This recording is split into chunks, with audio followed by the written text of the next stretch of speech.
দুলাভাইয়ের সাথে আমার বিয়ে হতে যাচ্ছে। শুনতে খুব অবাক লাগলেও এটাই হচ্ছে আমার সাথে। আমার যার সাথে আজকে বিয়ে হতে যাচ্ছে তার সাথে আজ আমার বড় বোনের বিয়ে হওয়ার কথা ছিল। আমার বড় বোনের নাম ইরা। ইরা আপু আমার আপন চাচাতো বোন। আমাদের চাচাদের মধ্যে আমি আর ইরা আপু সবার বড় এবং বিবাহযোগ্য। ইরা আপু আমার 2 বছরের বড়, দেখতে পরীর মতো সুন্দর, তার রূপের কাছে সবকিছু হার মানবে। ইরা আপুর সাথে যার বিয়ে হবার কথা ছিল তিনি এক দেখাতে পছন্দ করেন এবং বিয়ে করতে সম্মতি দেন। শুনলাম লোকটার নাকি বিশাল ব্যবসা প্রতিষ্ঠান রয়েছে। তাদের আর্থিক অবস্থার তুলনায় আমাদের আর্থিক অবস্থা তেমন একটা মানানসই না। আমরা মধ্যবিত্ত পরিবারের মেয়ে, উনি বড় পরিবারের ছেলে। আপুকে যেদিন উনি দেখতে এসেছিল সেদিন আমি জানালা দিয়ে হালকা উঁকি দিয়ে দেখেছিলাম। সত্যি লোকটা খুব সুন্দর এবং হ্যান্ডসাম ছিল। লোকটা আপুকে দেখেই পছন্দ করেন এবং বিয়ের দিন তারিখ ঠিক করলেন। আমরা সবাই খুব খুশি ছিলাম আপুর এত বড় ঘরে বিয়ে হবে, তাই আমিও খুব মজা করছিলাম। সামনের সপ্তাহে আপুর আর অরণ্যের বিয়ে। ও, আপনাদের তো ওই লোকটার সাথে পরিচয় করিয়ে দেওয়া হলো না। ওনার নাম অরণ্য, বয়স 25, বাবার বড় ব্যবসা প্রতিষ্ঠান আছে, সেটাই দেখাশোনা করেন। শুনেছিলাম ঢাকায় ওনাদের অনেকগুলো বাড়ি আছে আর টাকা পয়সার নাকি কোনো অভাব নেই। যেহেতু সামনের সপ্তাহে ইরা আপুর সাথে অরণ্যের বিয়ে, তাই আমি আগে থেকেই ঠিক করে রেখেছিলাম হলুদে কি পরবো, বিয়েতে কি পরবো, বউ ভাতে কি পরবো।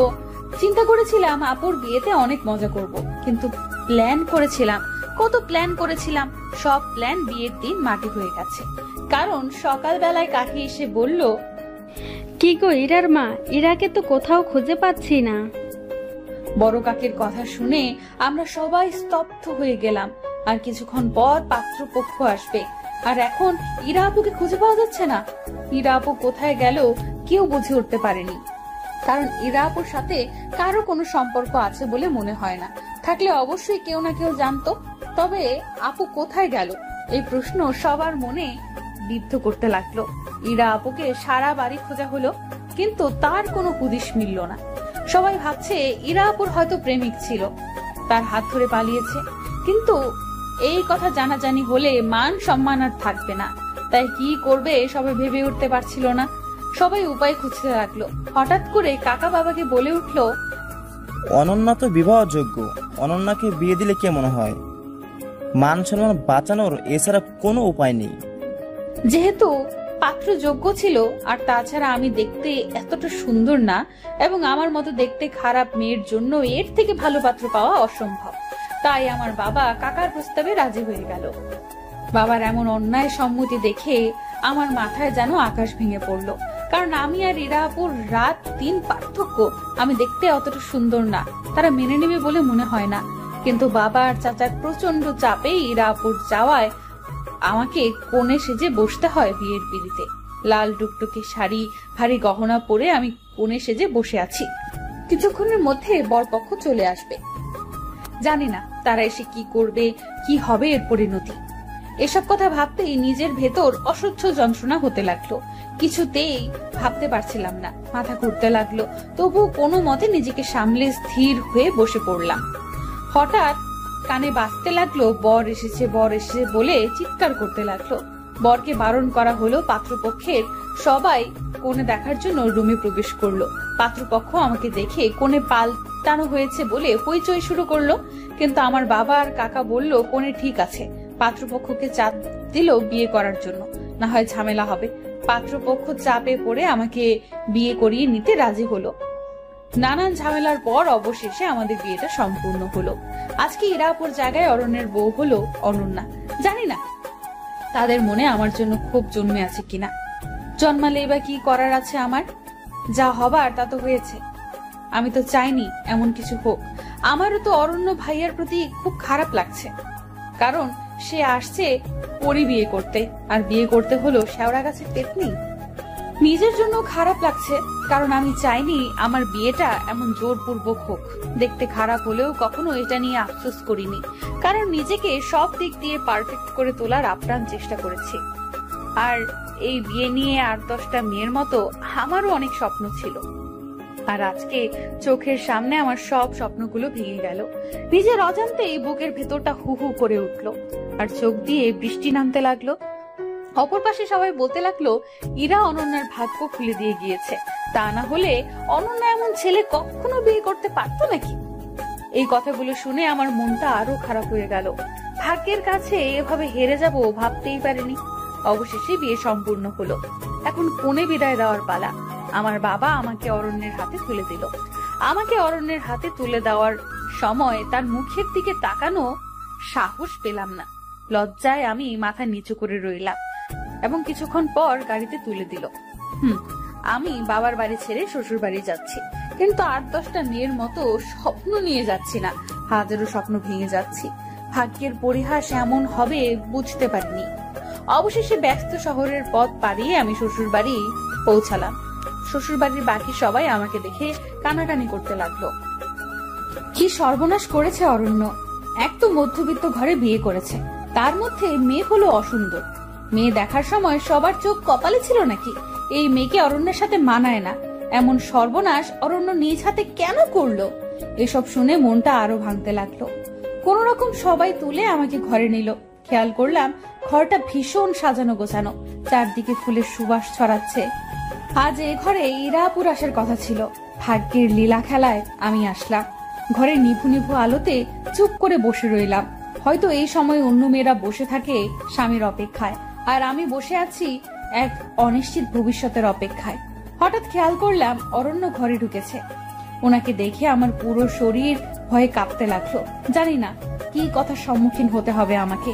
এইসব ভেবে ভয়ে কুকড়ে যেতে লাগলাম। খেয়াল করলাম উনি আমার দিকে তাকিয়ে আছে। হঠাৎ করে লক্ষ্য করলাম আমার শরীর ভীষণ কাঁপছে। উপরে তাকালাম, মনে হলো ফ্যান আমার উপরে পড়ে যাবে। সবকিছু উল্টাপাল্টা লাগছে। আমার এখন কি করা উচিত বুঝতে পারছি না। কিছুক্ষণ পর চোখ বন্ধ করে ধপাস করে শুয়ে পড়লাম। আস্তে আস্তে শরীর নিস্তেজ হয়ে কাঁপতে লাগলো, কষ্ট হতে লাগলো খুব। হঠাৎ খেয়াল করলাম কেউ আমার হাত ধরেছে। হাত ধরে চোখে মুখে পানির ঝাপটা দিচ্ছে, কিন্তু চোখ খোলার মতো শক্তি আমি পাইনি। এবার মনে হয় কেউ আমার প্রেসার মাপছে, কিন্তু চোখ খোলার মতো শক্তি আমি পাইনি। আস্তে আস্তে আরো নিস্তেজ হতে লাগলাম। অনুভব করলাম আমার পাশে এখন কেউ নেই। নিজেকে খুব অসহায় মনে হলো। কিছুক্ষণ পর খেয়াল করলাম কেউ আমার মুখে কিছু একটা দিয়ে বলতেছে, এই যে আপনি এটা খেয়ে নিন, আপনার প্রেসার খুব নেমে গিয়েছে, একটু কষ্ট করে খান, হা করুন। কথাগুলো শোনার পর হা করার মতো শক্তি পাচ্ছি না। কোনোভাবে নিজের মধ্যে শক্তি সঞ্চার করে হা করলাম। খেয়াল করলাম মুখে পানি দিছে, পানিটা মিষ্টি। বুঝতে আর বাকি রইল না চিনির পানি। তাই নিজের মধ্যে শক্তি জুগিয়ে পানিটা খেলাম। খাওয়ার পর একটু ঝিম ধরে শুয়ে রইলাম। এবার শরীরে কিছুটা শক্তি পাচ্ছি, চোখটা খোলার মতো। চোখ খুলে লক্ষ্য করে দেখলাম অরণ্য আমার পাশে বসে আছে কিছু খাবার নিয়ে। একটু তাড়াহুড়ো করে বসতে নিলাম। উনি আমাকে বললেন, ওনার কথা শুনে মনে মনে বললাম, সকাল থেকে আমার উপর দিয়ে যা গেছে এরপর গলা দিয়ে খাবার নামে নাকি? তবে আমি অনেক খেতে পারা একটা মেয়ে, সারাদিন কিছু না কিছু খেতাম। সত্যি বলতে এই মুহূর্তে আমার পেটে প্রচুর ক্ষুধা লেগেছে, তাই সামনে পোলাও রোস্ট দেখে লোভ সামলাতে পারলাম না। সামনে পেয়ে খেতে লাগলাম। হঠাৎ করে খাবার গলায় বাঁধলো। উনি আমার সামনে একটা গ্লাসে পানি ধরলো। আমি পানিটা নিয়ে এক নিঃশ্বাসে খেয়ে ফেললাম। উনি আমাকে কি ভাবছে সেটা আমার দেখার প্রয়োজন মনে করছি না। আমি আমার আপন মনে খেতে লাগলাম। খাবার শেষ করে আমি রিল্যাক্স মুডে শুয়ে পড়লাম, আর উনি খাবার প্লেটটা টেবিলের উপর রাখতে গেল। যা, লোকটাকে ততটা খারাপ ভাবছি ততটা খারাপ না, এটা ভেবে মনটা শান্ত হলো। কিন্তু হুট করে উনি বললেন, আপনি কি ঘুমিয়ে পড়েছেন? না ঘুমালে আপনার সাথে একটু কথা ছিল। আমি নড়ে চড়ে বসলাম। না, আমি ঘুমাইনি। কেন, কি বলবেন বলুন? উনি এবার গম্ভীর গলায় বললেন, সত্যি বলতে সবার চাপে পড়ে আমি আপনাকে বিয়ে করেছি। আমি আপনার বোন ইরাকে প্রথম দেখাতে ভালোবেসে ফেলেছি। সেই জায়গায় আপনাকে কেন জানি না, চাইলেও মানতে পারছি না। আপনাকে আমি আঘাত দিয়ে কথাটা বলতে চাইনি। আমি সোজা সাপটা ছেলে, যা বলি সরাসরি। না মানারও একটা কারণ আছে। আশা করি আপনি যথেষ্ট বুদ্ধিমতী আর সে কারণটা বুঝতে পেরেছেন। ওনার কথাগুলো শুনে কেন জানি তেমন কোনো খারাপ লাগলো না। কারণটা আর কি হবে? কারণটা হলো আপু সুন্দর, আমি অসুন্দর। আমি তো আগেই বুঝেছিলাম আমার বিয়েটা 8-10টা মেয়ের মতো হয়নি, তাই ওনাকে জবাব দিলাম, আপনাকে জোর করে আমাকে মানতে হবে না। আমি নিজেও চাইনি আমার এইভাবে বিয়ে হোক। বিয়ের দিন ইরা আপুকে কোথাও খুঁজে পাওয়া যাচ্ছিল না, কোথায় গেল কেউ বলতে পারলো না। আর আপুর কোনো রিলেশন ছিল এটা কারো জানা ছিল না। এই সময় কি করবে কেউ বুঝে উঠতে পারেনি। আর ওই বাড়িতে আমি ছাড়া বিবাহযোগ্য আর কোনো মেয়ে ছিল না, তাই সবার জোরাজোরিতে আমি রাজি না হয়ে পারলাম না। আমি জানি ইরা আপুর তুলনায় আমি কিছুই না, আপু সুন্দর আমি অসুন্দর, কিন্তু এটা নিয়ে আমার কখনো আফসোস হয়নি। আমি নিজেকে সব সময় পারফেক্ট ভাবে গড়ে তোলার চেষ্টা করেছি, কিন্তু ভাগ্যের কাছে এভাবে হেরে যাব বুঝতে পারিনি। আপনি চিন্তা করবেন না, আমি কখনো জোর করে কিছু করব না। সময়টা একটু পার হতে দিন, আপনি চাইলে আমাকে ডিভোর্স দিয়ে দিবেন। আমার কথা শুনে উনি বেশ চমকে গেলেন। উনি হয়তো আশা করেননি আমি এমন কিছু বলবো। কিছুক্ষণ স্তব্ধ হয়ে থেকে উনি উত্তর দিলেন, সে যাই হোক, সময় সব বলে দিবে। আপাতত আমি আপনাকে মেনে নিতে পারবো না। আপনি এ বাড়িতে এসেছেন মেহমান হিসেবে, আপনার যেন কোনো সমস্যা না হয় সেই বিষয়টা খেয়াল রাখবো। দয়া করে আমার ভালোবাসা পাওয়ার আশা রাখবেন না, কারণ আমি আপনার বোনকে প্রথম দেখাতে ভালোবেসে ফেলেছি। আমি কিছুক্ষণ চুপ থেকে জবাব দিলাম, আপনি দয়া করে আমাকে সিরিয়ালের নায়িকা ভাববেন না। আমি আপনাকে জোর করব না, কিন্তু আমি আপনার স্ত্রী। সামনে অন্য একটা মেয়েকে ভালোবাসি বলবেন, সেটা আমি কখনোই মেনে নিব না। আপাতত ডিভোর্সের আগ পর্যন্ত আমি আপনার স্ত্রী, আপনি আমার স্বামী। সুতরাং সম্পর্কটা ওইভাবেই দেখবেন। আর আমার সামনে অন্য মেয়েকে ভালোবাসি বলার আগে 10 বার ভেবে নেবেন, কারণ আমি দেখতে অসুন্দর হলেও নিজেকে কখনো ছোট করে দেখি না, কখনো দেখবও না। দয়া করে আমাকে অবলা নারী ভেবে যা ইচ্ছা তাই বলে যাবেন না। দোষটা তো আমার ছিল না, আমি তো আপনাকে জোর করে বিয়ে করতে চাইনি। ভাগ্য এভাবে সব ওলট পালট করে দিয়েছে, কিন্তু ভাগ্যের দোহাই দিয়ে নিজের জীবন বরবাদ করার মতো মেয়ে আমি নই। এবার আমি ওনার দিকে খেয়াল করে দেখলাম উনি মুখটা বেশ চুপসে গেছে। গেলেই বাকি, আমি কেন ওনার এসব কথা শুনে নিজেকে ছোট করব? আর এটা বাংলা সিনেমা না, আর আমি নায়িকা শাবানা না। সুতরাং যতদিন আমি অরণ্যের বউ হিসাবে আছি, আমি আমার অধিকার আদায় করে নিব, তবে সেটা জোর করে নয়, ভালোবাসা দিয়ে। উনি আমার কথা শুনে বেশ কিছুক্ষণ চুপ করে থেকে জবাব দিলেন, আমার মন যা চায় আমি তাই বলবো। আপনি না করার কে? আপনাকে সেই অধিকার দেইনি আমি। নিজের অধিকারের বাইরে কথা বলবেন না। দেখে তো মনে হচ্ছে ছেলে ফাঁসানোর ব্যাপারে খুব চালু। ওনার কথাটা শুনে মাথায় রাগ উঠে গেল, তবুও নিজেকে শান্ত করে জবাব দিলাম, আপনাকে আমার চরিত্রের সার্টিফিকেট দিতে বলেছি?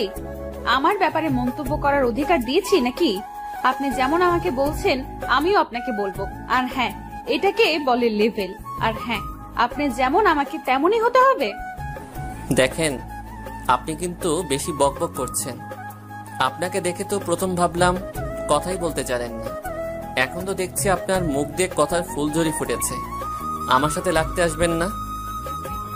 আমিও এবার শান্ত হয়ে জবাব দিলাম, বকবক আপনি শুরু করেছেন। দেখতে অসুন্দর বলে কি ভেবেছেন অবলা নারী? সিরিয়ালের মতন আপনাকে উপরে শুইতে দিবে আর আমি নিচে শুয়ে পড়বো? তা হবে না মশাই, আমার পাশে এসে ঘুমান। আপনি তো বেশ ডেঞ্জারাস মেয়ে, আপনার পাশে আমি ঘুমাবো কেন? আমি ব্রুটা বেশ কুচকে বললাম, তাহলে কোথায় ঘুমাবেন? জবাবে উনি বললেন, পাশের রুমে ঘুমাবো। আমি হাসি দিয়ে বললাম, তা হবে না মশাই, আপনি এখানেই ঘুমাবেন। উনি আমার কথা শুনে বেশ অবাক হলেন মনে হয়। কিছুক্ষণ চুপ থেকে রাগ রাগ ভাব নিয়ে আমাকে বললেন, আপনি কিন্তু বেশি বাড়াবাড়ি করছেন। সে যাই করি আমি ঘুমালাম, তবে রুম ছেড়ে ঘুমানো যাবে না। রুম ছেড়ে ঘুমালে আমি কিন্তু আপনার সাথে চলে আসব। উনি বেশ চমকিত পুলকিত হয়ে আমাকে বলল, আপনি তো বেশ নাছোড়বান্দা। ওকে, রুম ছেড়ে যাব না, আমি নিচে ঘুমাচ্ছি।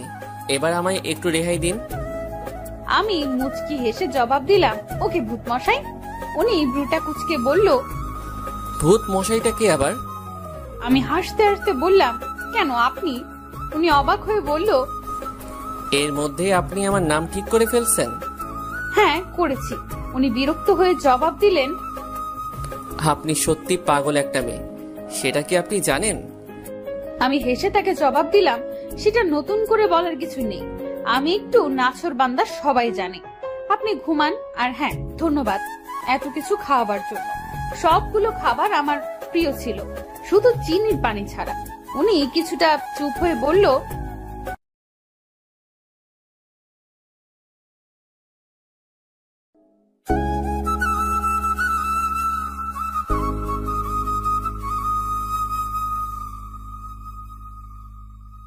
আমি হেসে তাকে জবাব দিলাম, সেটা নতুন করে বলার কিছু নেই। আমি একটু নাছর বান্দা, সবাই জানে। আপনি ঘুমান। আর হ্যাঁ, ধন্যবাদ এত কিছু খাওয়াবার জন্য। সবগুলো খাবার আমার প্রিয় ছিল, শুধু চিনির পানি ছাড়া। উনি কিছুটা চুপ হয়ে বলল, দোহাই লাগে, এবার চুপ হন, আমাকে ঘুমাতে দিন। আমি হাত দিয়ে মুখ চেপে ইশারা দিলাম ঘুমান। এরপর উনি ঘুমিয়ে পড়লেন। আপনারা হয়তো আমার এই আচরণ দেখে অবাক হচ্ছেন, আমি এমন কেন করলাম। সত্যি বলতে আমি ছোটবেলা থেকেই এমন নাছর বান্দা আর পাগলাটে। পাগলামির ভাবগুলো এত বড় হওয়ার পরেও যায়নি, তাই পাগলামির সুযোগ পেলেই করে ফেলি। এই যে অরণ্যের সাথে সবে মাত্র শুরু করেছি, এরপর যে কত কি হবে তা আস্তে আস্তে জানতে পারবেন। যাই হোক, সেদিনের মতো ঘুমিয়ে পড়লাম। পরের দিন সকালে উঠে আমি খেয়াল করলাম উনি নাক ডেকে ঘুমাচ্ছে। এমন ভাবে নাক ডাকছে মনে হয় ভূমিকম্প হচ্ছে। আমি কি করব বুঝতে না পেরে এক গ্লাস পানি নিয়ে ওনার নাক বরাবর ঠেলে দিলাম। ভূতমশাই খপ করে উঠে বসে বলতে শুরু করলেন, কি হলো, আপনি এভাবে গায়ে পানি দিলেন কেন? মাথার সব তার ছিঁড়ে গেছে নাকি আপনার? আমি এবার হাসতে হাসতে বললাম, মাথা আমার ঠিক আছে। এমন ভাবে নাক ডাকছেন মনে হয় 7 মাত্রায় ভূমিকম্প হচ্ছে। লক্ষ্য করলাম উনি বেশ রেগে আছে আমার কথা শুনে। কিছুক্ষণ দম ধরে বসে থেকে আমাকে বললেন, দেখেন, এসব মজা আমার একদম পছন্দ না, আর এমন করবেন না। কালকের থেকে একের পর এক করে আমাকে জ্বালাচ্ছেন। শেষমেশ আমি কোন পাগলের পাল্লায় পড়লাম? আল্লাহ, আমায় রেহাই দাও। আমি ব্রুটা কুচকে বললাম, হয়েছে হয়েছে, এত কষ্ট পেতে হবে না। আমি এখনো আপনাকে কিছুই করিনি, এতে হতাশ হওয়ার কিছুই হয়নি। এখন আমাকে সবার সাথে পরিচয় করিয়ে দিন, আমি তো বাসার কাউকে চিনি না। ভূতমশাই রাগী গলায় বললেন, কারোর সাথে পরিচিত হওয়ার দরকার নেই। বাসায় অনেক মেহমান, আপনার বাহিরে যাওয়ার দরকার নেই, ঘরে বসে থাকুন। উনি আরো কিছু বলতে যাবে, ঠিক সেই সময় কে যেন দরজা নক করলো আর বলল, অরণ্য, দরজাটা খোলো, বউ নিয়ে নিচে আয়। সবাই বউ দেখার জন্য অপেক্ষা করতেছে। উনি আমার সাথে কোনো কথা না বাড়িয়ে ওই মহিলাকে জবাব দিলেন, ফ্রেশ হয়ে আসতেছি, তুমি যাও। আচ্ছা, গেলাম আমি।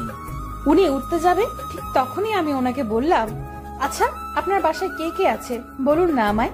এবার উনি রেগে গিয়ে বললেন, আপনার এত কিছু জানতে হবে না, অতিথি হয়ে আসছেন, সময় মতো চলে যাবেন।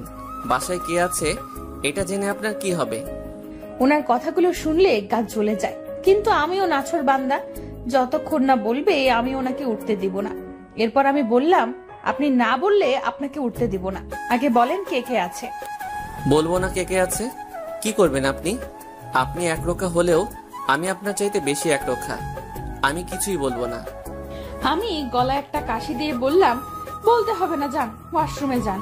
উনি আমার হার মানা দেখে বেশ খুশি হলো, কিন্তু যখন ওয়াশরুমে যেতে লাগলো আমি পাটা বাড়িয়ে দিলাম। আমার পায়ে ওনার পা লেগে হোঁচট খেয়ে পড়ে গেলেন। তখন তিনি বললেন, আপনি ইচ্ছে করে এমন করেছেন? ইচ্ছে করে এমন করেছেন কেন বলেন? আমি মুচকি এসে বললাম, কোথায়, আমি কিছু করিনি। আপনি বলেননি তাই শাস্তি পাচ্ছেন। যদি এবারও না বলেন তাহলে আপনার জন্য আরো অনেক কিছু অপেক্ষা করছে। এবার ভেবে দেখুন কি করবেন। উনি বেশ ভালো করেই বুঝতে পারলেন আমি আসলে একটা নাছর বান্দা, তাই আরো কিছু ঘটার আগেই বললেন, আমার পরিবারে বাবা, মা, আমি আর আমার বড় বোন আছে। বাবা বিদেশে থাকে সব সময়, আর মা দেশে থাকে, প্রায় সময় অসুস্থ থাকেন। আর বড় বোন স্বামী নিয়ে লন্ডন থাকেন। একটু আগে যে মেয়েটা ডেকে গেলেন উনি আমার বড় বোন। আর আমার বাবা আমার বিয়েতে আসেনি, উনি সব সময় ব্যস্ত থাকেন। আচ্ছা আচ্ছা, তাহলে আপনার বাসায় রান্না করেন কে? উনি রাগ করে বললেন, এটাও কি আপনার জানতে হবে? আমি এবার ভাব মাখা মুখ নিয়ে বললাম, হ্যাঁ ভূতমশাই। উনি মুখটা বাঁকিয়ে উত্তর দিলেন, বাবুর্চি রান্না করে। এবার আমাকে ওয়াশরুমে যেতে দিন। আপনিও রেডি হন, বাসার সবাই নিচে অপেক্ষা করছে। পারলে একটু ভালো করে সেজে যাবেন, না হয় মান সম্মান আর থাকবে না। বিয়ে তো করেছেন ফাঁসিয়ে, সেটা তো আর কেউ বুঝবে না। সুতরাং একটু গুছিয়ে যাবেন নিচে, পরে সময় আর সুযোগ মতো আলাদা হয়ে যাব আমরা। আশা করি বুঝতে পারছেন। কথাটা শুনে বুকের ভেতরে কাঁপতে লাগলো। যতই হোক উনি এখন আমার স্বামী, কোনো মেয়ে চাইবে না যে তার ডিভোর্স হোক। খারাপ লাগলেও নিজেকে সামলে ভূতমশাইকে জবাব দিলাম, আমি এসব ময়দা মেখে নিচে যেতে পারবো না। আমি যেমন ওই রকমই যাব। কে কি বললো তাতে আমার কিচ্ছু যায় আসে না। ময়দা মেখে নিজের সৌন্দর্য বাড়ানোর কোনো ইচ্ছে নেই আমার। আশা করি বুঝতে পারছেন। উনি এতক্ষণে বেশ ভালোই বুঝতে পারছেন যে আমি খুব নাছোড়বান্দা। তাই উনি শুধু বললেন, আপনার যা ইচ্ছে করুন, যেভাবে ইচ্ছে ওইভাবেই নিচে যান, আমার তাতে কিছু যায় আসে না। কথাগুলো বলে ওয়াশরুমে ঢুকে গেলেন। এর মধ্যেই আমি খেয়াল করলাম সারা ঘর অগোছালো হয়ে আছে। তাই ঘরটা গোছানো শুরু করলাম। আলমারি থেকে ওনার কাপড় বের করে বিছানায় সাজিয়ে রাখলাম, যাতে করে ওয়াশরুম থেকে এসেই হাতের নাগালে উনি সব পেয়ে যায়। ওনার ঘড়ি, ওয়ালেট সব একত্রে এক জায়গায় রাখলাম। আমি একটা শাড়ি পরে নিলাম। যতটুকু সম্ভব নিজেকে ময়দা ছাড়া গোছানোর চেষ্টা করলাম। সবকিছু ঠিক করতে করতে খেয়াল করলাম উনি ওয়াশরুম থেকে বের হয়েছে। ওয়াশরুম থেকে বের হয়ে সারা ঘরটা দেখে একটু অবাক হয়েছে। বিছানার উপর ওনার কাপড়গুলো দেখে বললেন, এখানে এগুলো কে রেখেছে? ঘরটা এত তাড়াতাড়ি পরিপাটি করে কে গুছিয়ে দিয়ে গেল? আমি লাজুক স্বরে জবাব দিলাম, এ সব কিছু আমি করেছি। আমার কথা শুনে উনি বেশ চুপসে গেলেন। চুপসানো মুখ নিয়ে আমাকে বলল, এত কিছু করতে কেউ তো আপনাকে বলেনি, এত কিছু করতে গেলেন কেন? আমি বেশ সাজালো গলায় জবাব দিলাম, আমার ঘর আমি গুছিয়েছি, তাতে আপনার কি মশাই? উনি ভ্রু কুচকে বলল, আপনার ঘর মানে? এটা আপনার ঘর কবে হলো? আমি হাসি মুখে উত্তর দিলাম, স্বামীর ঘরই তো স্ত্রীর ঘর হয়, বিয়েটা যেভাবেই হোক। ডিভোর্সের আগ পর্যন্ত আমি আপনার স্ত্রী, আপনি আমার স্বামী, সুতরাং ঘর গোছাতে আমি পারবো নিশ্চয়ই। ভূতমশাই রাগী গলায় বললেন, আপনি একটু বেশি বকেন। আর আপনাকে এই ড্রেস বের করতে কে বলেছে? আমি তো এটা পরবো না। আমার কাছে এটা ভালো লেগেছে তাই এটা বের করেছি।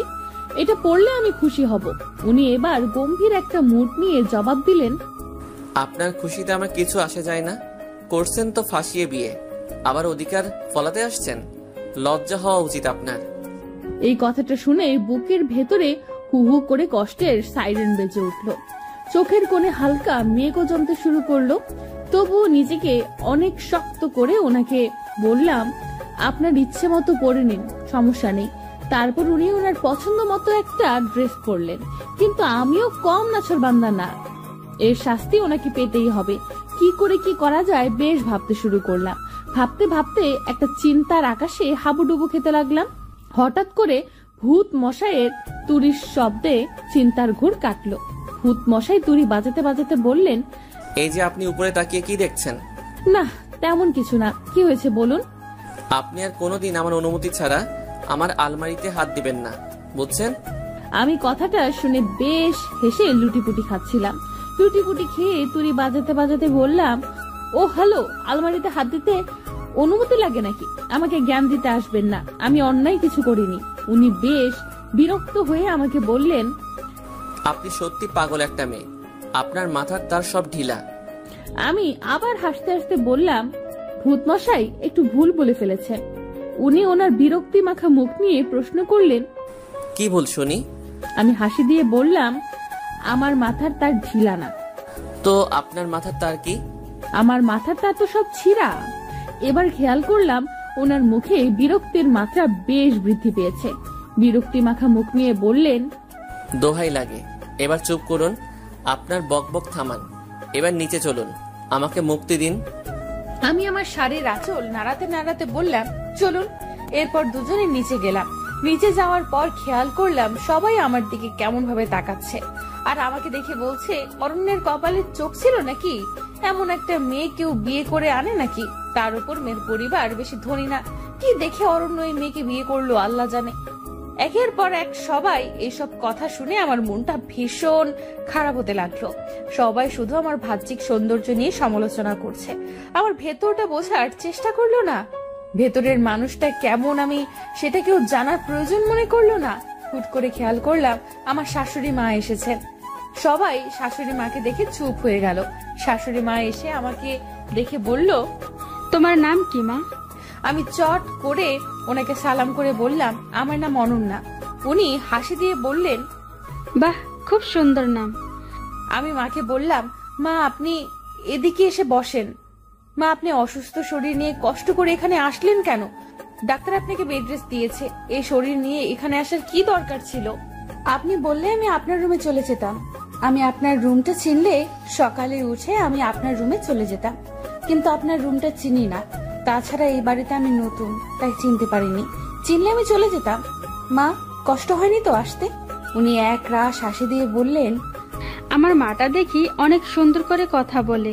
আমার মাটা যেমন রূপবতী তেমন গুণবতী। মায়ের মুখে রূপবতী কথাটা শুনে যেন নিজের চোখে অঝরে বৃষ্টি নামতে লাগলো। জীবনে প্রথম আমাকে রূপবতী বলল কেউ। নিজেকে সামলাতে অনেক চেষ্টা করলাম, কিন্তু জানি না কেন আবেগটা সামলাতে পারলাম না। তাই মাকে ধরে হু হু করে কেঁদে কেঁদে বললাম, মা আপনি আমাকে রূপবতী বললেন? আমাকে আজ পর্যন্ত কেউ রূপবতী বলেনি। আপনার মুখে রূপবতী কথাটা শুনে কেন জানি না আবেগটাকে সামলাতে পারলাম না। শাশুড়ি মা আমার মাথায় হাত বুলিয়ে দিয়ে বললেন, সবাই তোমার বাহিরের রূপটা দেখেছে, কিন্তু ভিতরের রূপটা কেউ দেখেনি। তোমার ভিতরের রূপটা যদি কেউ দেখতো তাহলে সবাই তোমাকে রূপবতী বলতো। আমি যে তোমার ভিতরের রূপটা উপলব্ধি করতে পেরেছি, যার কারণে তুমি আমার কাছে সবচেয়ে রূপবতী। আমি আমার মেয়ের মুখে সব শুনেছি বিয়ের ব্যাপারে। শোনো মা, আমার ছেলে তোমার কপালে ছিল, তাই তোমার সাথে বিয়ে হয়েছে। আমার ছেলের ভাগ্যে তুমি ছিলে। কে কি বললো কান দিবে না, কারণ মানুষ যাই বলুক নিজের কাছে যেটা সঠিক মনে হবে সেটাই করবে। মানুষের কাজও বলা। মনে রাখবে, যখন তোমাকে নিয়ে কেউ নেতিবাচক মন্তব্য করবে ভেবে নিবে সে তোমার জয়ে ঈর্ষান্বিত। তাই তোমার মুখে তার মন কাতর হয়েছে বলেই তোমার নামে সে নেতিবাচক মন্তব্য করেছে। জীবন চলার পথে অনেক বাধা আসবে, লক্ষ্য স্থির রেখে সামনে এগিয়ে যেতে হবে। মানুষের কথায় কান দিয়ে নিজের লক্ষ্য থেকে বিচ্যুতি হবে না। মায়ের কথাগুলো শুনে মনে আরো ভরসা পেলাম। মাকে জড়িয়ে ধরে আবেগে আরো কাঁদতে শুরু করলাম। মা আমার মাথায় হাত বুলিয়ে বললেন, পাগলিটা কাঁদছে কেন? শোনো মা, আজকে রাতের পর থেকে বাড়িটা ফাঁকা হয়ে যাবে। নীলাও চলে যাবে রাতের ফ্লাইটে লন্ডনে। বাড়িতে আমি, তুমি, অরণ্য ছাড়া কেউ থাকবে না। প্রতিদিন বাবুর্চির রান্না খেতে খেতে বিরক্ত হয়ে গিয়েছি। আমি জানি আমি এবার চিন্তামুক্ত, কারণ আমাকে আর বাবুর্চির রান্না খেতে হবে না। আমার বৌমা আমাকে সব রান্না করে খাওয়াবে। কিরে মা, খাওয়াবি না? আমি চোখে পানি মুছতে মুছতে বললাম, কেন পারবো না? এত ছোট একটা আবদার পালন করতে পারবো না মেয়ে হয়ে? তাহলে আমি তোমার কেমন মেয়ে? চিন্তা করো না, আমি সব গুছিয়ে নেব। আমাকে শুধু বুঝিয়ে দিও আর দোয়া করো। উনি হাসতে হাসতে বললেন, সে তো অবশ্যই। চারপাশে এ সময় বেশ নিস্তব্ধতা বিরাজ করছে। সবাই চুপ হয়ে গেছে। খেয়াল করলাম আমার ভূত মশাই আমার দিকে আলোর মতো চুপসানো মুখ নিয়ে হা করে তাকিয়ে আছে। আমিও এই সুযোগে নিজেকে একটু পাগলামি থেকে বিরক্ত রাখতে পারলাম না। সুযোগ বুঝে ভূত মশাইকে চোখ টিপুনি দিলাম। ভূত মশাই আমার চোখ টিপুনি দেখে একটু নড়ে চড়ে দাঁড়ালো। আমি ভূত মশাইয়ের দিকে মনোযোগ সহকারে মায়ের দিকে তাকিয়ে বললাম, মা এবার ঘরে চলুন। বেশিক্ষণ এভাবে থাকা ঠিক হবে না। আপনি আমার সাথে ঘরে চলুন আর আমাকে আপনার ঘরটা চিনিয়ে দিন, যাতে করে পরে যেতে আমার অসুবিধা না হয়। মা হাসতে হাসতে বললেন, চল আমার সাথে চল। আমি মাকে নিয়ে ঘরে গেলাম। এবার মা আমার হাতটা ধরে বললেন, দেখো মা, অরণ্য বেশ সরল সোজা সাপটা স্বভাবের ছেলে। তুমি অরণ্যকে ভালো রেখো, তুমি তাকে কখনো কষ্ট দিও না। আমি মায়ের হাতটা চেপে ধরে বললাম, মা বিয়েটা যেভাবেই হোক না কেন আমি এখন অরণ্যের স্ত্রী। অরণ্যের ভালো মন্দের বিষয়টা আমি মাথায় রাখবো। আপনি শুধু আমার জন্য দোয়া করবেন। মা আবার আমার মাথায় হাত বুলিয়ে দিয়ে বললেন, দোয়া করি অনেক সুখী হও। মায়ের আদর মাখা স্পর্শ নিয়ে বের হলাম রুম থেকে। মায়ের রুম থেকে বের হয়ে দেখলাম ভূত মশাই এক জায়গায় স্থির হয়ে দাঁড়িয়ে আছে। এই সুযোগ আমার প্ল্যানটা কাজে লাগানোর। আমি একটু কোক মুখে নিয়ে ভূত মশাইয়ের কাছে গিয়ে জোরে হাসি দিলাম আর সব কোক ওনার গায়ে ফেললাম। উনি বেশ লাফিয়ে উঠে বললেন, আমি ভালো করে জানি আপনি ইচ্ছে করে এমন করেছেন। কেন করেছেন এমন? আপনি আমার সাথে এমন করেন কেন? মাকে তো দেখলাম খুব হাত করে ফেলছেন। ফাঁসানোর ব্যাপারে আপনি অনেক বড় ওস্তাদ। মাকেও ফাঁসিয়ে দিয়েছেন। সে আমি যা ইচ্ছে করি, আপনার কি?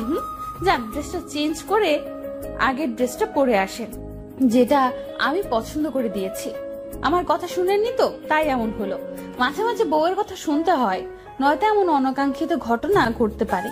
এ কথা শোনার পর ওনার আর বুঝতে বাকি রইল না আমি ইচ্ছে করে এমন করেছে, কিন্তু ওনার মুখে এখন তেমন রাগের ছাপ দেখতে পেলাম না। তবুও মুখটা একটু বেঁকিয়ে জবাব দিলেন,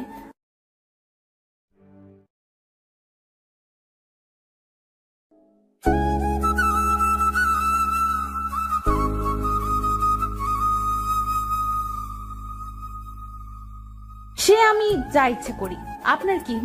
যান ড্রেসটা চেঞ্জ করে আগের ড্রেসটা পরে আসেন, যেটা আমি পছন্দ করে দিয়েছি। আমার কথা শুনেননি তো, তাই এমন হলো। মাঝে মাঝে বউয়ের কথা শুনতে হয়, নয়তো এমন অনাকাঙ্ক্ষিত ঘটনা ঘটতে পারে।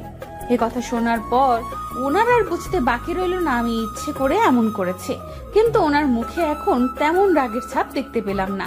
তবুও মুখটা একটু বেঁকিয়ে জবাব দিলেন, আপনার পছন্দের ড্রেসটা পরবো না, কারণ আপনাকে আমার ভালো লাগে না। ইরাকে প্রথম দেখায় ভালো লেগে গিয়েছিল, যে ভালো লাগাটা আপনার প্রতি চাইলেও আনতে পারছি না। আমি এবার হালকা করে ওনার কাছে গেলাম, কাছে গিয়ে বললাম, প্রথম দেখায় ভালো লাগার চেয়ে দেখতে দেখতে ভালো লাগাটা অনেক শ্রেয়। আপনি আমাকে দেখতে থাকুন। এই কথা বলে চোখ টিপুনি দিয়ে আবারও বললাম, এই ড্রেসটা পরলে ভালো লাগবে, পরবেন কিন্তু? পরবো না। এই কথা বলে তিনি তাড়াহুড়ো করে রুমে চলে গেলেন। কিছুক্ষণ পর খেয়াল করলাম উনি সিঁড়ি দিয়ে নিচে নামছে। আমি ওনাকে দেখে পুরো অবাক, কারণ আমি যে ড্রেস পরতে বলেছি সেই ড্রেসটা পরেছে। আমি তো ওনার দিক থেকে চোখ সরাতে পারছি না। হুট করে উনি আমার কাছে এসে বললেন, ভাববেন না আপনার কথা রাখতে পড়েছি, আমার ড্রেস আমি পরবো, যা ইচ্ছে তা পরবো। আমি এবার আর কোনো কিছু বললাম না, শুধু মুচকি একটু হাসি দিয়ে বললাম, আচ্ছা ঠিক আছে, কিছু ভাববো না। ছোটখাটো খুনসুটি দিয়ে সারাদিন পার করলাম। সন্ধ্যার দিকে একে একে সব মেহমান চলে গেল। নীলা আপু রাতের ফ্লাইটে লন্ডনে চলে গেলেন। যাওয়ার আগে শুধু বলে গেল, বিয়ে যেভাবেই হোক আমি যেন সবকিছু ম্যানেজ করে নিই। আমি আশ্বাস দিলাম সব ঠিক করে নিব। পরিবারের এমন সাপোর্ট পাবো আশা করিনি। সবাই আমার পাশে আছে এটা ভেবে মনে আরো ভরসা পেলাম। সারাদিন পার করে রাতে ঘুমাতে গিয়ে রুমে দেখি ভূতমশাই কি যেন কাজ করতেছে। আমি এক মগ কফি বানিয়ে তার দিকে এগিয়ে দিলাম, এই যে আপনার কফি। উনি আমার হাত থেকে কফি নিয়ে কফিতে এক চুমুক দিয়ে কিছুক্ষণ টেস্ট বোঝার চেষ্টা করলো মনে হয়, আর একটু পর আমাকে বললেন, কফিটা কে বানিয়েছে? আমি লজ্জা মাখে মুখে বললাম, কেন? কফিটা ভালো হয়েছে তাই। আমি লজ্জা মাখা মুখে বললাম, কফিটা আমি বানিয়েছি। উনি এবার মুখটাকে আলুর চপের মতো করে ফেললেন।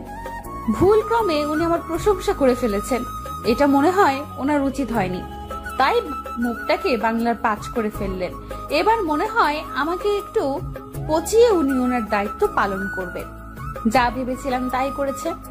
উনি ওনার মুখটাকে বাংলার পাঁচ বানিয়ে আমার দিকে তাকিয়ে বললেন, এই জন্যই বলি টেস্টটা এত জঘন্য কেন।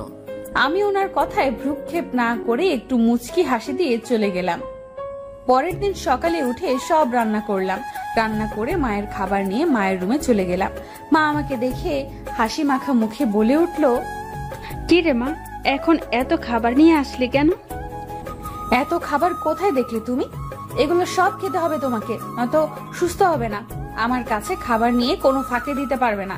খেতে না চাইলে মায়ের দিয়া জোর করে খাওয়াবো।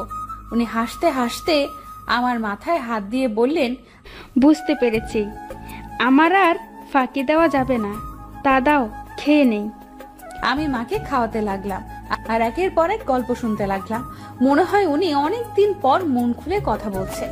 ঠিক এ সময় অরণ্য এসে বললেন, মায়ের রুমে আপনি এখন কি করছেন? মায়ের জন্য খাবার নিয়ে এসেছিলাম। আচ্ছা আপনি এখন যান, মায়ের সাথে আমার একটু কথা আছে। ঠিক তখনই পাশ থেকে মা বললেন, অনন্যা তো পর কেউ না, অনন্যার সামনে বল কি বলবি। না মা, আমি একা কথা বলতে চাই। আমি আর কিছু না বলে মায়ের পাশ থেকে উঠে চলে আসলাম। কিছুক্ষণ পর উনি কথা শেষ করে খাবার খেতে আসলেন। আমি খাবারগুলো খেতে দিলাম। খেয়াল করলাম গপ গপ করে খাবার খাচ্ছে। এরপর আমি বললাম, আরে মশাই আস্তে খান, সব শেষ হয়ে গেলে আবার রান্না করবো নাকি? মানে এগুলো কে রান্না করছে? লাজুক মুখে জবাব দিলাম, এগুলো সব আমি রান্না করেছি। এই জন্যই বলি এত জঘন্য কেন? কথাটা বলে উনি খেতে লাগলেন। আমি তখন বললাম, জঘন্য খাবার এভাবে খাচ্ছেন? ভালো খাবার হলে কিভাবে খেতেন? আমার কথাটা কানে তুললেন না মনে হয়, খেয়ে যাচ্ছে। এবার ওনাকে বললাম, এই যে শুনছেন? হ্যাঁ, কি বলবেন বলুন। আমি একটু বাইরে যেতে চাই, কিছু জিনিস কিনতে হবে, রান্নার জন্য কিছু সবজি লাগবে। আমি গেলে মন মতো কিনে আনতে পারতাম। আপনি গেলে যান, কিন্তু কি দিয়ে যাবেন? আমি গাড়িটা নিয়ে যাব। গাড়ি থাকলেও ড্রাইভার নেই। ড্রাইভারের স্ত্রী অসুস্থ, তাই ছুটি নিয়ে বাড়ি গিয়েছে। আপনি কিভাবে যাবেন? আমি মুচকি হেসে বললাম, সেই গাড়ির চাবিটা আমাকে দিয়ে যান, আমি একাই চলে যেতে পারবো। উনি অবাক হয়ে বললেন, একা চলে যেতে পারবেন মানে? গাড়ি কে চালাবে? কেন, আমি চালাবো। আমার এই কথা শুনে এবার উনি বেশ চমকে উঠলেন। আমার মুখ থেকে উনি এমন কথা আশা করেনি হয়তো। তারপর আমাকে জিজ্ঞেস করলেন, আপনি গাড়ি চালাতে পারেন? আমি হাসতে হাসতে বললাম, হ্যাঁ পারি। অসুন্দর বলে নিজেকে কখনো ছোট ভাবিনি। সবকিছু শেখার চেষ্টা করেছি, নিজেকে পারফেক্ট ভাবে গড়ে তোলার চেষ্টা করেছি। আমার কথা শুনে উনি কিছুক্ষণ আমার দিকে তাকিয়ে রইলেন এবং বললেন, আচ্ছা, আমি চাবি দিয়ে যাব। তারপর উনি আমাকে চাবি দিয়ে চলে গেলেন। আস্তে আস্তে দিন কাটতে লাগলো, অরণ্যের সাথে খুনসুটিগুলো বাড়তে লাগলো। খেয়াল করলাম অরণ্য অনেক পরিবর্তন হতে লাগলো। এর মধ্যে হুট করে একদিন অরণ্য অফিস থেকে এসে আমাকে বলতে লাগলো, আপনি একটু তাড়াতাড়ি রেডি হন, আপনাকে নিয়ে একটা জায়গায় যাব। অরণ্যের এমন কথা শুনে আমার মনটা খুশিতে নাচতে শুরু করলো। কিন্তু অরণ্য আমাকে কোথায় নিয়ে যাবে জানার জন্য মনটা ছটফট করতে লাগলো। তাই নিজের আবেগ আর সামলাতে পারলাম না। অরণ্যকে জিজ্ঞেস করলাম, আপনি আমাকে কোথায় নিয়ে যাবেন? অরণ্য বেশ রাগ গলায় বলল, আপনাকে রেডি হতে বলেছি, আপনি রেডি হন। এত কিছু জানতে হবে না, একটু বকবক বেশি করেন, এত বকা ভালো না। যান, রেডি হয়ে আসুন। আমি মুখটা কাচুমাচু করে যেতে লাগলাম। উনি পেছন থেকে ডেকে বললেন, শুনেন। আমি হাসি দিয়ে পেছন ফিরে বললাম, হ্যাঁ বলেন, কোথায় যাব আপনি বলবেন? উনি আরেকটু গম্ভীর গলায় জবাব দিলেন, আপনার মাথায় আসলে গোবর। আমি বলার আগে বকবক করে যাচ্ছেন। আমি কোথায় যাব সেটা বলার জন্য ডাকিনি। আমি মন খারাপ করে ওনার দিকে তাকিয়ে বললাম, তাহলে কেন ডেকেছেন? আমি ডেকেছি এজন্য আজকে একটা শাড়ি পরবেন। হঠাৎ শাড়ি পরবো কেন? আমি বলেছি তাই পরবেন। আপনি বললেই পরতে হবে? আমি পরবো না। আপনাকে পরতেই হবে। বলছি তো পরবো না। উনি রেগে গিয়ে বললেন, আপনার যা ইচ্ছে তাই করেন। এই কথা বলে উনি চলে গেল। আমারও ওনাকে রাগাতে পেরে খুব ভালো লাগতেছে। এখন কি করব, শাড়ি পরবো নাকি কিছুই মাথায় আসছে না। আজকে ভূতমশাই আমাকে কোথাও নিয়ে যাবে। কেন জানি না, ভূতমশাই এই কয়েকদিনে অনেক পাল্টে গিয়েছে। এখন আর আমাকে আগের মতো কষ্ট দিয়ে কথা বলে না। তার এই পাল্টানো দেখে আমি খুব খুশি। যাই হোক, আলমারি খুলে শাড়ি দেখতে লাগলাম কোনটা পরবো। এত শাড়ির মধ্যে কোন শাড়ি পরলে ভূতমশাই খুশি হবে? দেখতে দেখতে আলমারির সব শাড়ি খাটের উপর রাখলাম। ভূতমশাই আমার কাছে এসে বলল, আপনি এখনো রেডি হননি? খাটের উপর শাড়ির মেলা বসিয়েছেন, এত শাড়ি খাটের উপর রাখছেন কেন? আমি তোতলাতে তোতলাতে জবাব দিলাম, না মনে হয় না, মানে। কি না মানে করছেন? স্পষ্ট করে বলেন কি হয়েছে। এমনিতে তো কথা একটাও মাটিতে পড়ে না, এখন এভাবে তোতলাচ্ছেন কেন?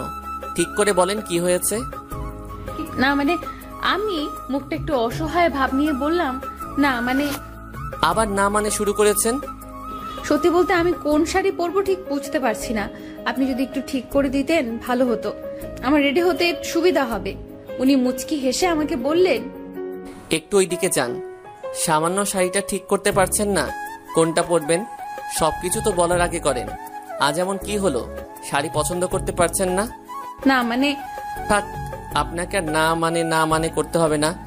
দেখতে দিন শাড়িগুলো। আমি একটু সরে পাশে গিয়ে বসলাম।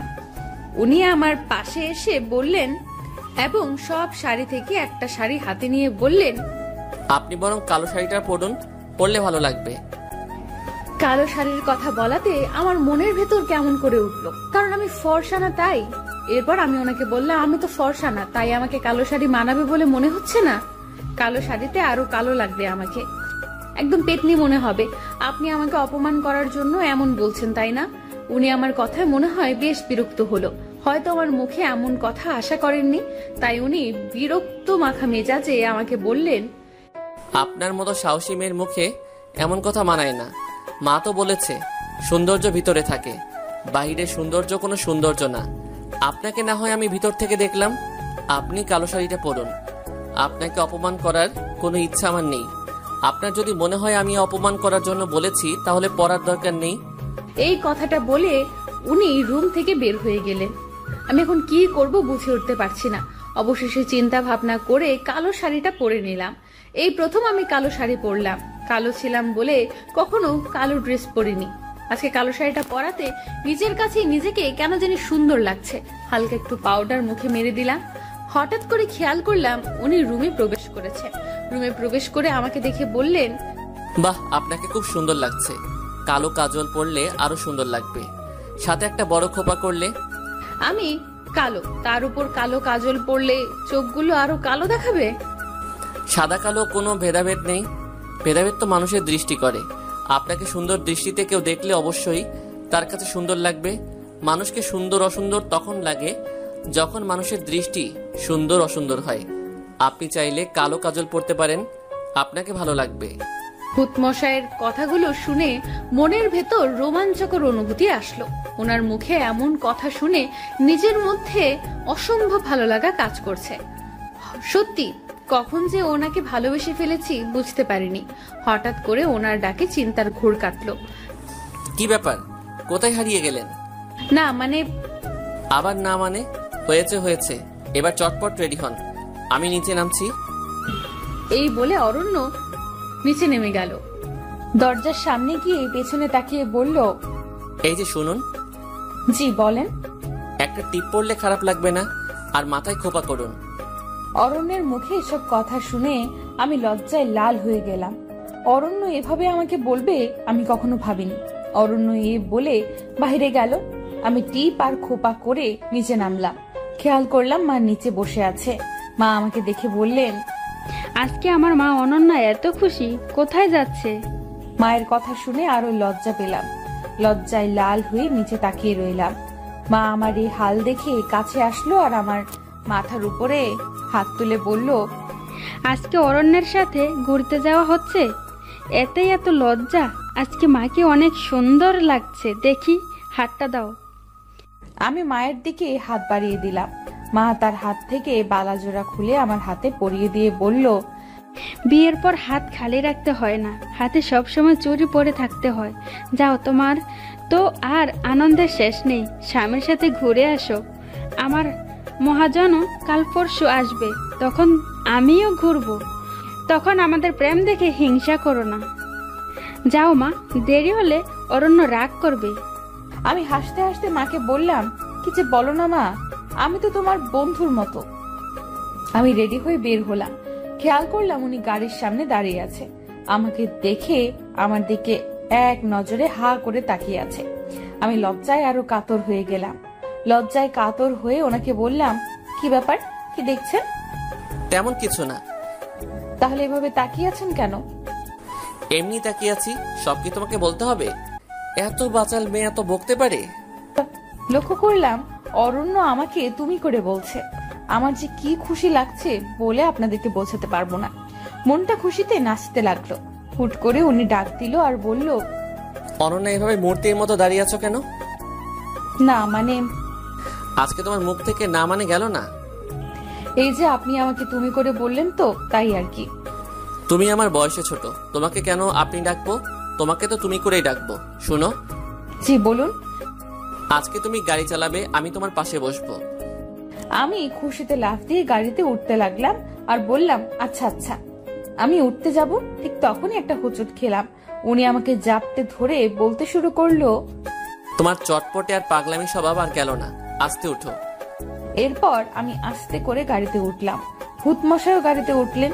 আমি গাড়িটা স্টার্ট দিয়ে বললাম, কোথায় যাবেন মশাই? উনি আমাকে রাস্তা বলে দিল। আমিও যেতে লাগলাম।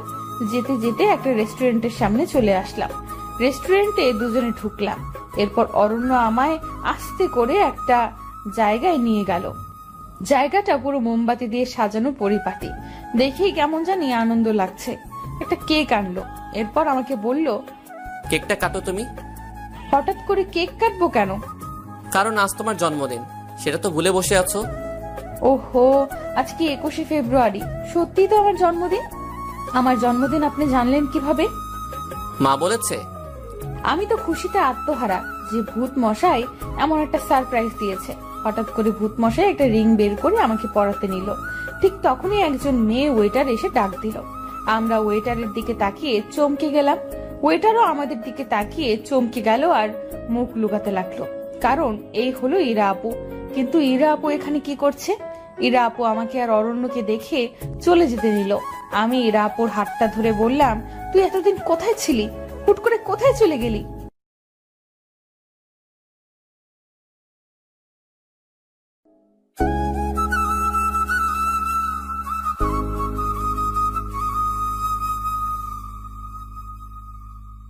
কারণ এই হলো ইরা আপু। কিন্তু ইরা আপু এখানে কি করছে? ইরা আপু আমাকে আর অরণ্যকে দেখে চলে যেতে নিল। আমি ইরা আপুর হাতটা ধরে বললাম, তুই এতদিন কোথায় ছিলি?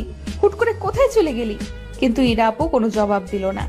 আমি একের পর এক প্রশ্ন করলাম। হঠাৎ করে ইরা আপু আমাকে একটা কষিয়ে চট দিয়ে বলে উঠলো, আমার কাছ থেকে সব ছিনিয়ে নিয়ে এখন মজা করা হচ্ছে? লজ্জা করে না তোর? আমার জীবনের এই অবস্থা করে আমার অরণ্যকে আমার কাছ থেকে কেড়ে নিয়ে নিজের করেছিস, আর এখন নাটক করছিস। আমি কোথায় ছিলাম? তোকে নাটকের সেরা পুরস্কার দেওয়া দরকার। অনেক নাটক শিখে গিয়েছিস। নাটক করে আমার জীবনের 12টা বাজিয়ে অরণ্যের গলায় ঝুলে পড়েছিস। তুই ভালো করেই জানতিস তোর যা চেহারা, তোকে অরণ্যের মতো কেউ বিয়ে করবে না, তাই এত বড় নাটক করেছিস।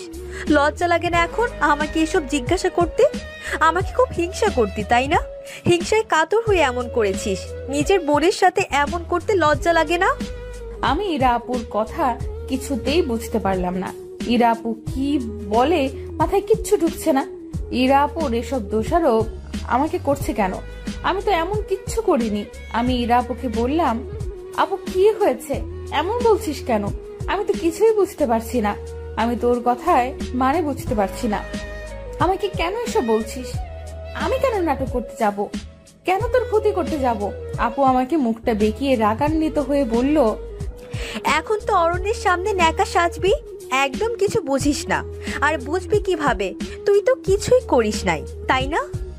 আপু, আমি তোর কথার মানে বুঝতে পারছি না। সত্যি আমি কিচ্ছু করিনি। তুই কেন এমন করছিস? আমি সত্যি কথাগুলো মানে বুঝতে পারছি না। পাশ থেকে অরণ্য বলে উঠলো, ইরা, তুমি আমাকে বলো কি হয়েছে? আর অনন্যাকে এমন কথা বলছো কেন? অনন্যা কি করেছে আমাকে একটু খুলে বলো।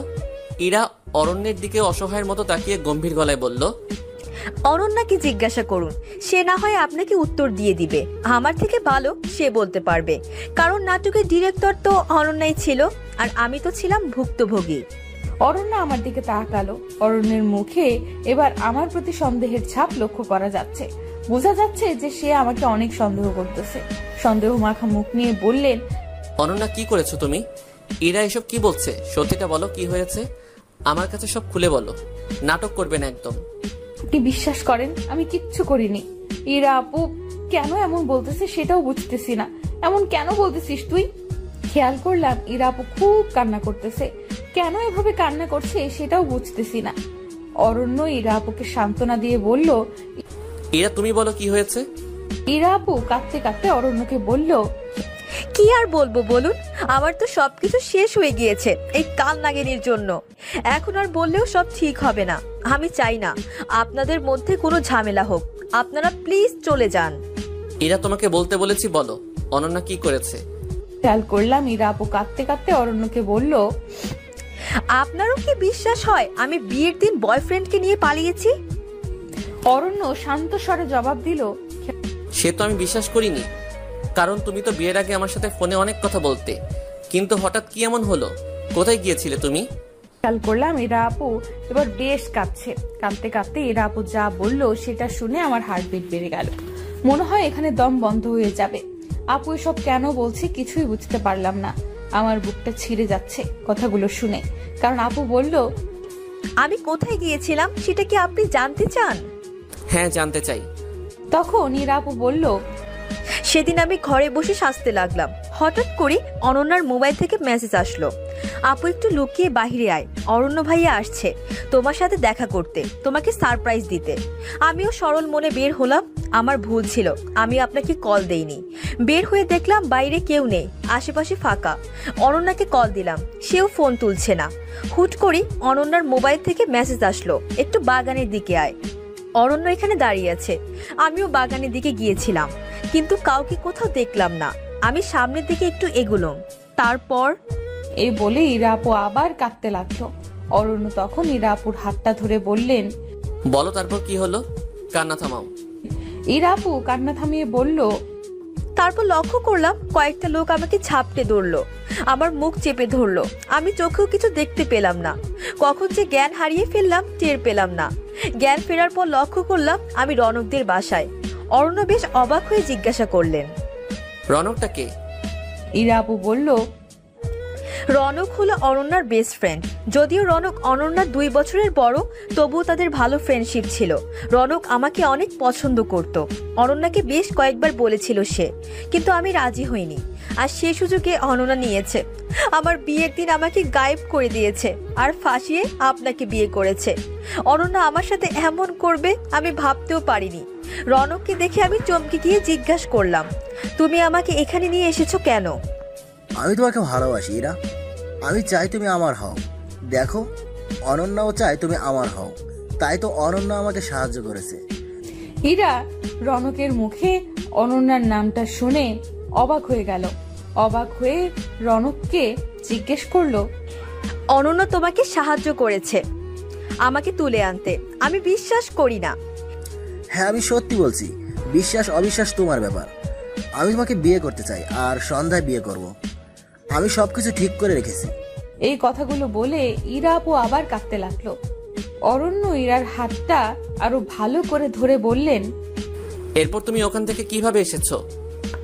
এরপর আমি কোনো রকম রনকের চোখ ফাঁকি দিয়ে বের হলাম।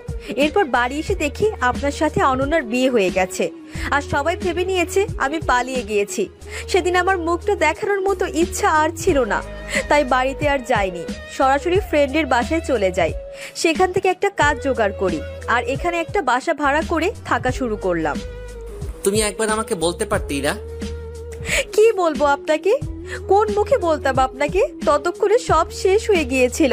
অরণ্যার সাথে আপনার বিয়ে হয়ে গিয়েছিল। আমার তো এখানে বলার কিছুই ছিল না। অনন্যা আমার সাথে যা করেছে আমি তো তা করতে পারি না, কারণ অনন্যা আমাকে বোন না ভাবলেও আমি তাকে বোন ভাবি। আমি ইরা আপুর কথা শুনে চিৎকার করে কাঁদতে লাগলাম। আমি কিছুই করিনি। অরণ্য আমার গালে কষিয়ে একটা চট দিয়ে বলে উঠল, তুমি এতটা নীচ আমি ভাবতে পারিনি। সামান্য টাকার জন্য নিজের বোনের সাথে এমন করতে পারলে? লজ্জা করলো না তোমার এমন করতে? আর এখন সবকিছু অস্বীকার করছো? আমি অরণ্যকে হাত জোর করে বললাম, সত্যি আমি কিচ্ছু করিনি, বিশ্বাস করেন আমাকে। ইরা আপু, তুই কেন আমার নামে এমন মিথ্যা কথা বলছিস? কেন অরণ্যের চোখে আমাকে খারাপ বানাচ্ছিস? দেখতে অসুন্দর হতে পারি, কিন্তু আমার মনে উচ্চ আশা ছিল না, টাকা পয়সার মোহ আমার ছিল না। তাহলে কেন এমন বলতেছিস? কি ক্ষতি করেছি আমি তোর? তুই তো আমাকে চিনিস আমি কেমন, তাহলে কেন এমন বলতেছিস? জবাবে ইরা আপু বলল, কি ক্ষতি করেছিস জিজ্ঞাসা করতে লজ্জা করে না তোর? আর কি ক্ষতি করার বাকি রাখছিস তুই? যা, তুই আর অরণ্য সংসার কর, আর এখানে আসিস না। ওপাশ থেকে অরণ্য বলে উঠল, আমার সাথে অনন্যা যাবে না, তুমি যাবে? ইরা আপু অবাক হয়ে উত্তর দিল, আমি কোথায় যাব? আমার সাথে আমার মায়ের কাছে যাবে, আর মায়ের কাছে সব বলবে। আর যে কষ্ট অনন্যা তোমাকে দিয়েছে সেটা আমি অনন্যাকে ফিরিয়ে দিব। তুমি আমার সাথে চলো। না, আমি চাই না আপনাদের মাঝে কোনো ঝামেলা হোক। ঝামেলা তো তুমি করনি, ঝামেলা করেছে অনন্যা, সেটা শাস্তি তুমি কেন পাবে? আমি অরণ্যকে অনেকবার বোঝানোর চেষ্টা করলাম, কিন্তু বোঝাতে পারলাম না। অরণ্য ইরা আপুর কথা বিশ্বাস করেছিল, আমার কথার কোনো মূল্যই দিল না। আর ইরা আপু কেন আমার নামে মিথ্যা কথা বলল সেটাই বুঝতে পারছি না। অরণ্যকে বোঝানোর হাজার চেষ্টা করেও ব্যর্থ হয়েছি। অরণ্য ইরা আপুর হাত ধরে বের হয়ে গেল, আর আমাকে যে রিংটা পরাতে চেয়েছিল সেটা মেঝেতে পড়ে গেল। অরণ্য সেটা ফেলেই চলে গেল। আমি রিংটাকে হাতে নিয়ে কাঁদতে লাগলাম। কেন আমার সাথে এমন হলো? কি ক্ষতি করেছি আমি? কেন আমাকে এভাবে কষ্ট দেওয়া হলো? আমি তো কারো ক্ষতি চাইনি। কাঁদতে কাঁদতে এক দৌড়ে রেস্টুরেন্ট থেকে বের হতে লাগলাম। খেয়াল করলাম অরণ্য আর ইরা আপু গাড়ি নিয়ে চলে গিয়েছে। আমার বুকে বেশ কষ্ট হতে লাগলো। একে তো অরণ্য আমাকে ফেলে রেখে গিয়েছে, তার উপর অরণ্য জানতো আমি এখানের কিছুই চিনি না। কিভাবে পারলো আমাকে আমার ভূত মশাই ফেলে রেখে যেতে? আমি তো কিছুই করিনি। তাহলে আমার ভূত মশাই কেন আমাকে বিশ্বাস করলো না? কেন আমায় এত কষ্ট দিল? আমি তো ইরাপুর কোনো ক্ষতি করিনি, তাহলে ইরাপু কেন এমন বলল? কেন আমার অরণ্যকে আমার কাছ থেকে কেড়ে নিতে চাইলো? কেন এত কষ্ট দিল আমায়? আল্লাহ, আমি তো কোনো প্রশ্নের উত্তর পাচ্ছি না। আমি কি করব তুমি বলে দাও। এই মুহূর্তে আমার হাতে একটা টাকাও ছিল না। এখন আমি বাসায় যাব কিভাবে? তবু একটা সিএনজি ভাড়া করলাম, ভাড়া করে বাসায় চলে গেলাম। বাসায় দারোয়ানের কাছ থেকে টাকা নিয়ে ভাড়া দিলাম। ঘরের ভেতর ঢুকতেই দেখলাম রনক ভাইয়া দাঁড়িয়ে আছে। রনক ভাইয়াকে দেখে আমার মাথায় আগুন ধরে গেল, কারণ রনক ভাইয়ার কারণে ইরা আপু আমাকে ভুল বুঝলো। নিজেকে আর সামলাতে পারলাম না। রনক ভাইকে গিয়ে বললাম, আপনার কি দরকার ছিল এত বড় নাটক করার? ইরা আপুকে কেন ভুল বুঝিয়েছেন? আমি কি ক্ষতি করেছি আপনার? রনক ভাইয়া কোনো কথা বলছে না। আমার রাগ যেন আরো বেড়ে গেল। মন চাইছে রনক ভাইয়াকে কষিয়ে একটা চড় দেই। তাই করতেছিলাম, এমন সময় অরণ্য এসে পেছন থেকে আমার হাতটা ধরে ফেললো। আমি অরণ্যের দিকে ফিরতেই অরণ্য আমাকে জড়িয়ে ধরলো। আমি বুঝতে পারছি না কি হচ্ছে এসব। অরণ্য জড়িয়ে ধরার সাথে সাথে খেয়াল করলাম চারদিকে আলো বেড়ে গেছে। ইরা আপু, রনক ভাইয়া, আমার কিছু বান্ধবীরা বলে উঠলো, হ্যাপি বার্থডে অনন্যা। এখন আর আমার মাথায় কোনো কিছু কাজ করছে না। কি হচ্ছে? আমার মাথাটা খুব ঝিমোতে লাগলো। পরক্ষণেই জ্ঞান হারালাম। জ্ঞান ফেরার পর খেয়াল করলাম অরণ্য আমার পাশে চিন্তামগ্ন হয়ে বসে আছে। আমার জ্ঞান ফেরার সাথে সাথে আমাকে বললেন, ঠিক আছো তো তুমি? কিছু হয়নি তো?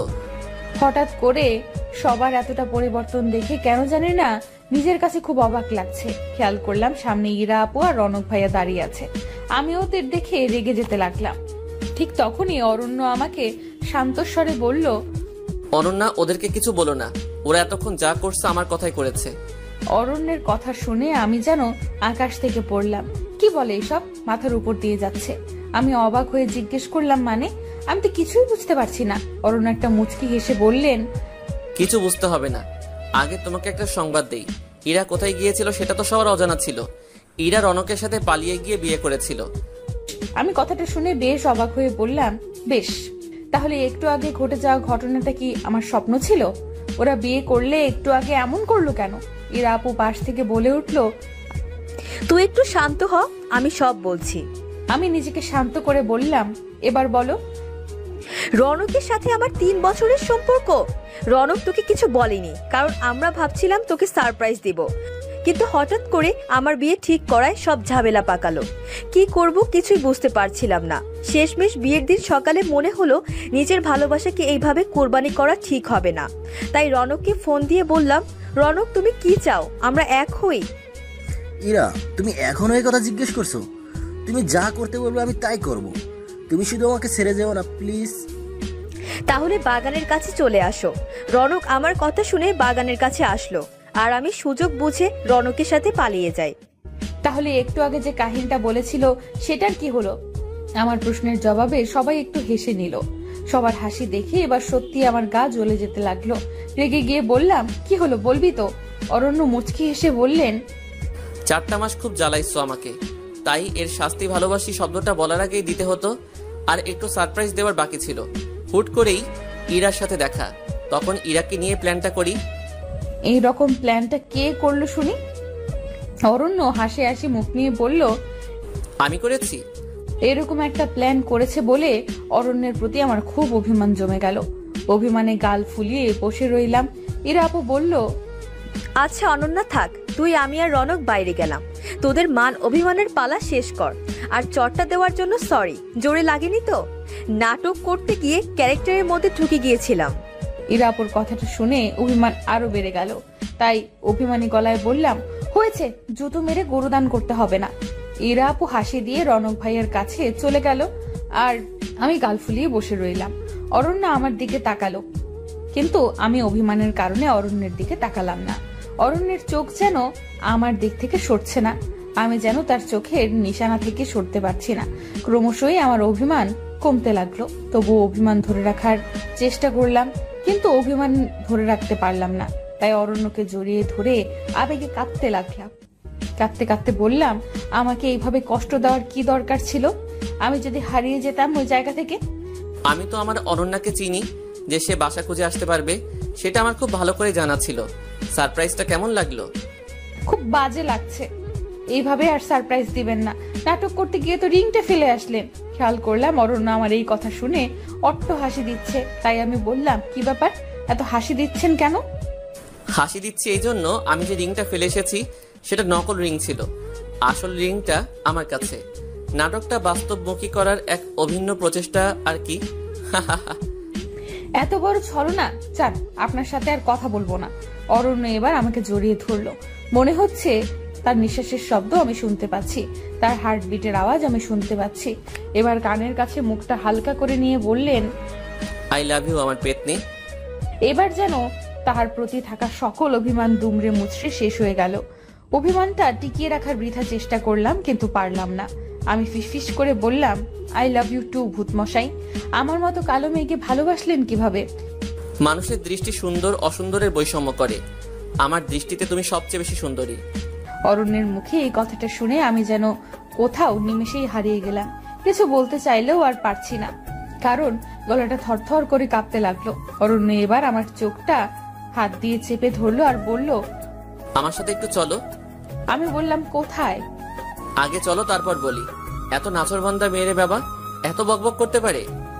হয়েছে, আর বকবক করবো না, এবার নিয়ে যান। চোখটা চেপে ধরে আস্তে আস্তে আমাকে কোথায় নিয়ে যাচ্ছেন কিছুই বুঝতে পারছি না।